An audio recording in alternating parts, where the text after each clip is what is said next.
Question number कौन सा वाला 5 क्वेश्चन नंबर, और ये ध्यान रहे थोड़ा लॉजिकल क्वेश्चन है, इसलिए आपको याद रखना है कि आप कैसे करोगे इसको, ठीक है।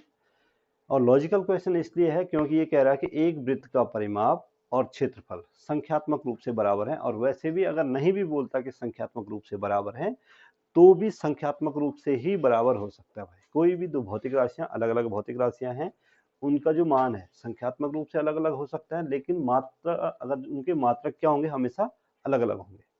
तो कभी भी ये नहीं हो सकता कि लंबाई क्षेत्रफल के बराबर नहीं हो सकती, ठीक है ना, क्योंकि लंबाई अलग राशि है, क्षेत्रफल क्या है, अलग राशि है। ऐसे ही अगर आप बोलोगे कि आयतन जो है क्षेत्रफल के बराबर नहीं हो सकता है, क्यों नहीं हो सकता है, क्योंकि आयतन का मात्रक अलग है और क्षेत्रफल का मात्रक अलग है।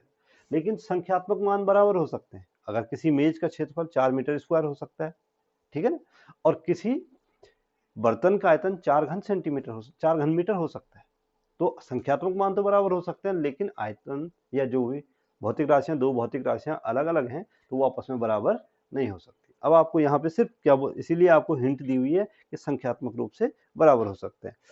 आपको वृत्त की त्रिज्या निकालनी है, सबसे पहले वो लिखो जो आपको निकालनी है, वृत्त की त्रिज्या। और वृत्त की त्रिज्या को हम क्या मान लेते हैं, हमेशा मानते आए हुए आर मानते हुए, तो आर लिख दो, आर आपको निकालना है। जबकि दिया है संख्यात्मक रूप से, ध्यान रहे हैं ये जरूर लिखना है, संख्यात्मक रूप से वृत्त का परिमाप, वृत्त का परिमाप बराबर क्या है, वृत्त का क्षेत्रफल। ये मैंने इसीलिए शुरू में लिख दिया कि संख्यात्मक रूप से वृत्त का परिमाप और वृत्त का क्षेत्रफल आपस में क्या है, बराबर है, यही बोला हुआ है। अब वृत्त का परिमाप कितना होता है, 2 पाई आर बराबर वृत्त का क्षेत्रफल कितना होता है, पाई आर स्क्वायर।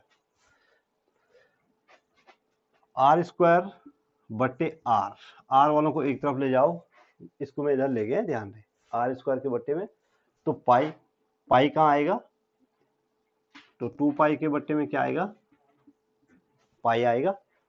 देख लो, आर स्क्वायर को इधर ले गया तो पाई इसके नीचे आएगा, आर स्क्वायर से आर कटा, क्या बचा, आर, और पाई से पाई कटा, कितना बचा, आर बराबर कितना आया, 2, आर बराबर, और इसलिए अभिष्ट वृत्त की त्रिज्या,